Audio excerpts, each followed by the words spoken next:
మరి అసలు గట్ హెల్త్‌ని కాపాడుకోవాలి అంటే గట్‌లో అసలు ఏముంటుందో తెలియాలి కదా! గట్‌లో బోలెడన్ని కొన్ని వేల virus that is called bacteria, living bacteria ఉంటుంది. ఇంట్రెస్టింగ్‌గా ఉంది కదా! అండ్ భయంగా కూడా ఉంది కదా! మన బాడీలో వైరస్ ఏంటి అని. మన ఇంత గట్ హెల్త్‌ని కాపాడుకోవడానికి కారణమైన హీరో అని చెప్పొచ్చు. అదే ఈ బాక్టీరియా అన్నమాట. ఈ పక్కనున్న ఈ విజువల్‌లో మీకు కనిపిస్తుంది కదా! పైన హ్యాపీగా ఉన్న ఈ బాక్టీరియా ఉంది కదా! అదే ఆహ్, గుడ్ బాక్టీరియా. వెరాజ్ డౌన్ పిక్చర్ వచ్చేసి బ్యాడ్ బాక్టీరియా. మనం ఏం చేయాలి? ఈ గట్‌లో ఈ గుడ్ బాక్టీరియాని ఎంత వీలైతే అంతగా మనం ఇంక్రీజ్ చేసుకోవాలి.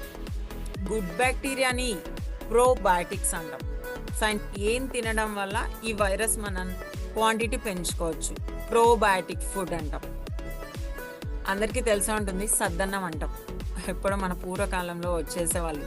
ఒక కుండలో చక్కగా అన్నం రాత్రి బాగా మెత్తగా చేసేసుకొని కొంచెం పెరుగేసుకొని మిగతా అంతా కూడా వాటర్ వేసేసుకోవాలి. దాంట్లో ఒక ఆనియన్, ఒక పచ్చిమిర్చి వేసేసి చక్కగా మూత పెట్టేసి మార్నింగ్ తినడం.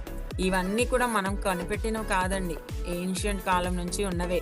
మనం ఇప్పుడు రిపీట్ చేస్తున్నాం. That's it. దీన్ని ద బెస్ట్ ప్రోబయాటిక్ ఫుడ్ అంటాం అనమాట. ఫర్మెంటెడ్ రైస్ అంటాం ఇప్పుడున్న భాషలో. ఈ ఫర్మెంటెడ్ రైస్ అనేది మన ఈ గుడ్ బ్యాక్టీరియాని చక్కగా పెంచుతుంది.